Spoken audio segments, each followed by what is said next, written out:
సోదరులారా సోదరిమణులారా అస్సలాము అలైకుం. దైవం యొక్క శాంతి మనందరిపై కూడా కురియుగాక. దైవం అందరినీ కూడా చల్లగా చూడుగాక. మనము దైవ ప్రవక్త యొక్క ప్రవచనాలను ప్రతిరోజు కూడా తెలుసుకుంటూ ఉన్నాము. మన ఈ 2 నిమిషాలు మీతో ఈ కార్యక్రమంలో ఒకరోజు ఖురాన్ యొక్క వాక్యాన్ని తెలుసుకుంటాము, మరొక రోజు హదీస్ అంటే ప్రవక్త వారి యొక్క ప్రవచనాన్ని తెలుసుకుంటూ ఉంటాము. ఈ 2 కలిస్తేనే సంపూర్ణమైనటువంటి మార్గదర్శకత్వం అవుతుంది. ఖురాన్ మరియు సున్నత్ అంటారనమాట. మహాశీలారా, ఒక సందేహం రావచ్చు, ఖురాన్ సరిపోతుంది కదా, దైవం యొక్క మాటలు సరిపోతాయి కదా, ప్రవక్త యొక్క మాటలు ఎందుకు అన్న విషయం కొంతమందిలో ఒక సందేహం రావచ్చు. టెక్స్ట్ బుక్ను వివరించి చూపించే టీచర్ ఉన్నప్పుడే ఆ విద్యార్థికి ఆ పాఠాలు బాగా అర్థమవుతాయి. అందుకున్న దైవము తన ప్రవక్తలను పంపుతాడు.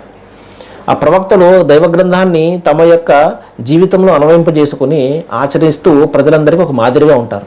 కనబడుతూ ఉంటుంది ఆ ఖురాన్లో, అది దైవ గ్రంథంలో ఒక ఆజ్ఞ ప్రవక్త వారి యొక్క జీవితంలో ప్రాక్టికల్గా కనబడుతూ ఉన్నప్పుడు అది అందరికీ కూడా అర్థమవుతుంది, ఆచరణ యోగ్యమవుతుంది, ఆచరణ చేయడానికి చాలా తేలిగ్గా ఉంటుంది. ఉదాహరణకి ఖురాన్ గ్రంథంలో మీరు 5 పూట్ల నమాజ్ అంటే ప్రార్థన చేయండి అని చెప్పేసి ఆజ్ఞ ఉంటుంది.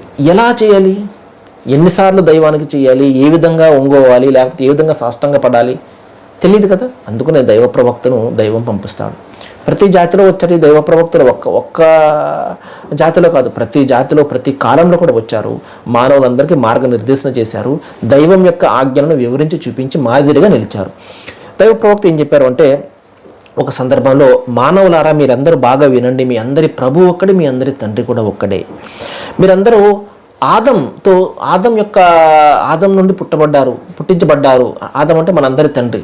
ఆయన మట్టితో సృష్టించబడ్డాడు.